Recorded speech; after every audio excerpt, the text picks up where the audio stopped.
নমস্কাৰ এমএছ সাপোৰ্টৰ অন্য এটা ভিডিঅ'লৈ আপোনালোক সকলোকে স্বাগতম জনাইছো। আজি আপোনালোকৰ কাৰণে লৈ আহিছো এটা অত্যন্ত গুৰুত্বপূৰ্ণ ভিডিঅ'। আজিৰ ভিডিঅ'টোত আলোচনা কৰিম যিসকলৰ ই শ্ৰম কাৰ্ড বা লেবাৰ কাৰ্ড যিখন আছে এই কাৰ্ডৰ জৰিয়তে আপোনালোকে বহুতো লাভালাভ উঠাব পাৰিব। আৰু এই কাৰ্ড থকা ব্যক্তিসকলৰ কাৰণে আহি পৰিছে এটা জাননী, এখন লিষ্ট ওলাই পৰিছে।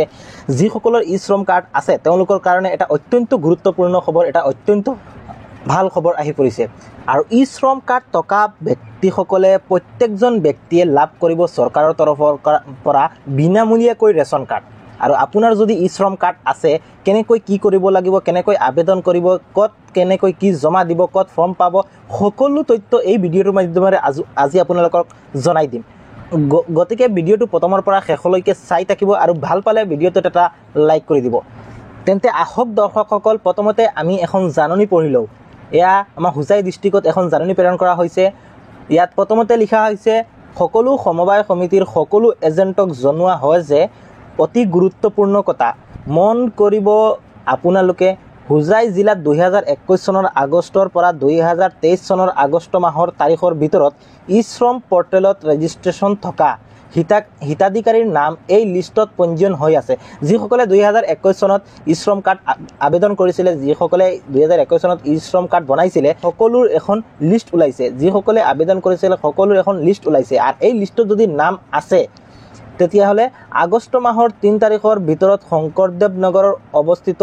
যোগান বিভাগৰ কাৰ্যালয়ত জমা দিবলৈ সকলোকে অনুৰোধ জনোৱা হ'ল। মানে আগষ্ট মাহৰ ভিতৰত 3 তাৰিখৰ ভিতৰত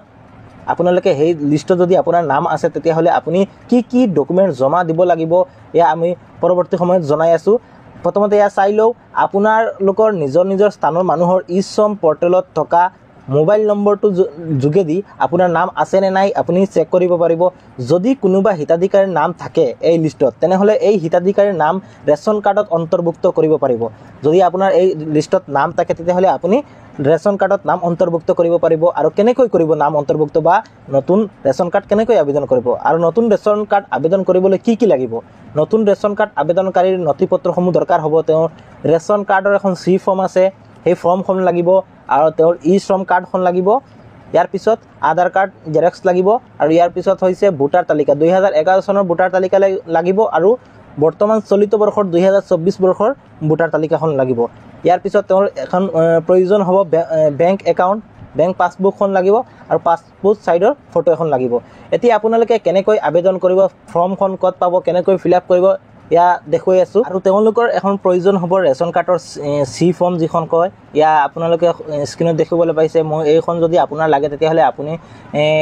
ডেছক্ৰিপশ্যনত লিংক দিয়া আছে, ডাউনলোড কৰিব পাৰিব বা আমাৰ লগত কণ্টেক্ট কৰিব পাৰে। আমি আপোনালোকক এইখন প্ৰভাইড কৰিম।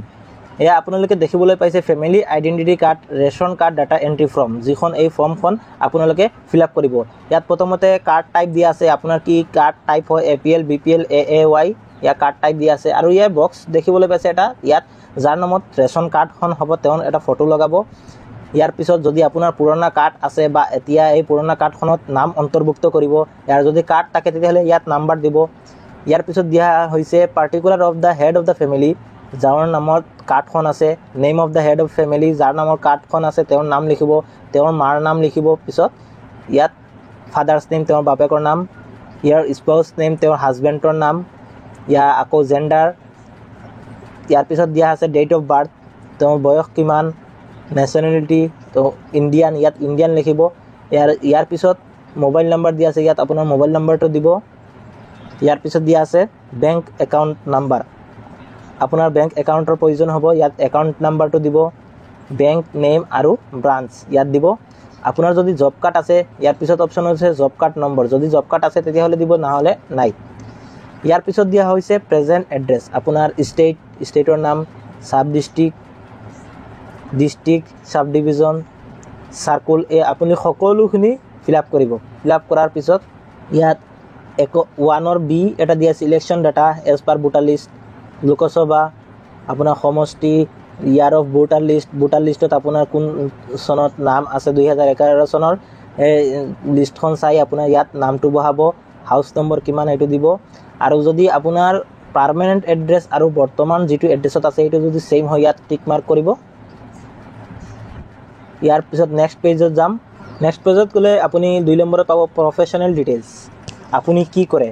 আপোনাৰ যদি বিশেষকৈ ৰেচন কাৰ্ড মহিলাসকলৰ নামত থাকে তেওঁক হাউচ ৱাইফ আৰু ইয়াৰ পিছত দিয়া হৈছে টোটেল এনুৱেল ইনকাম বছৰি তেওঁৰ ইনকাম কিমান ইয়াত দিব ইয়াৰ পিছত দিয়া হৈছে LPG গেছ কানেকশ্যন ডিটেইলছ যদি গেছ কানেকশ্যন আছে তেতিয়াহ'লে ইয়াত কানেকশ্যন নাম্বাৰটো কনজিউমাৰ নাম্বাৰ যিটো হয় এইটো দিব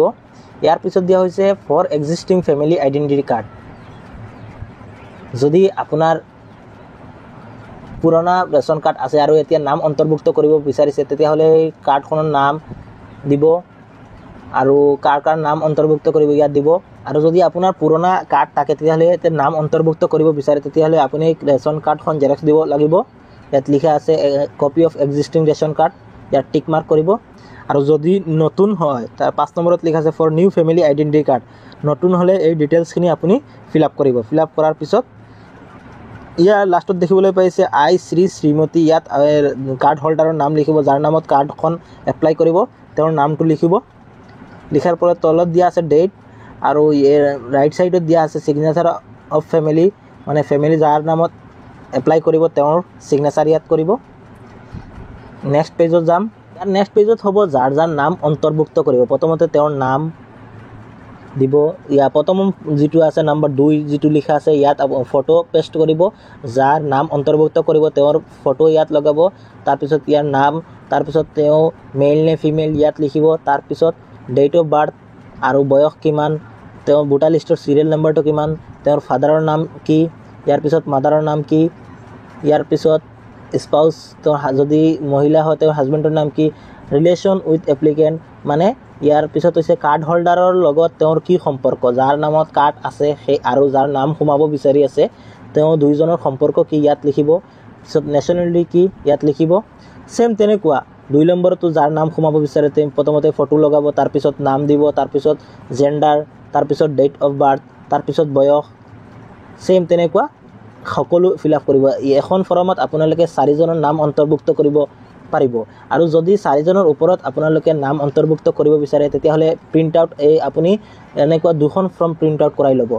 যদি 4 জনৰ ওপৰত থাকে তেতিয়াহ'লে আপোনালোকে এনেকুৱা দুখন ফৰ্ম বনাই ল'ব আৰু প্ৰথমতে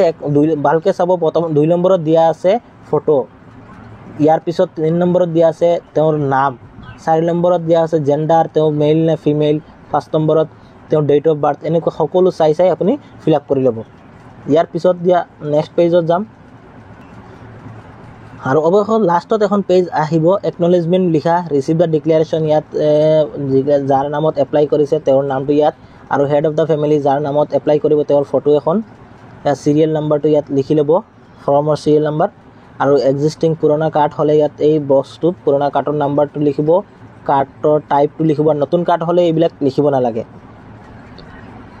আৰু কি ডকুমেন্ট লাগিব ডকুমেন্ট এই আপুনি প্ৰথমতে ভিডিওটোৰ প্ৰথমতে আপোনাক কৈ দিছো কি ডকুমেন্ট লাগিব সকলোখিনি জেৰক্স কৰি এই ফৰ্মৰ লগত গাতি আপোনালোকে আবার নিজ সমবায় সমিতিত জমা দিব লাগিব যদি ভিডিওটো বুজাত আপোনালোকে অসুবিধা হৈছে তেতিয়ালে আপুনি আমাৰ লগত কন্টাক্ট কৰিব পাৰিব কেনেকৈ এপ্লাই কৰিব কেনেকৈ ফৰ্মখন ফিল আপ কৰিব আমি সকলোখিনি জনাই দিম আৰু যদি আপোনাৰ এই ই-শ্ৰম কাৰ্ডখন নাই যে কেনেকৈ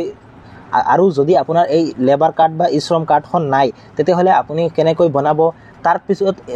পিছৰ ভিডিওটোত আমি জনাই দিম যে কেনেকৈ আপুনি এখন লেবাৰ কাৰ্ড বনাব পাৰিব আৰু যদি আপুনি চাই আমাৰ ফালৰ পৰা বনাব বিচাৰে তেতিয়াহ'লে আমাৰ লগত কন্টাক্ট কৰিব পাৰিব আপোনাক লেবাৰ কাৰ্ডখন বনাই দিয়া হ'ব আৰু যদি ভিডিওটো ভাল পাইছে এটা লাইক কৰি দিব আৰু নেক্সট পৰৱৰ্তী এনেকুৱা ধৰণৰ ভিডিওসমূহ পাই থাকিবৰ কাৰণে আপুনি আমাৰ চেনেলটো সাবস্ক্ৰাইব কৰি ৰাখিব ধন্যবাদ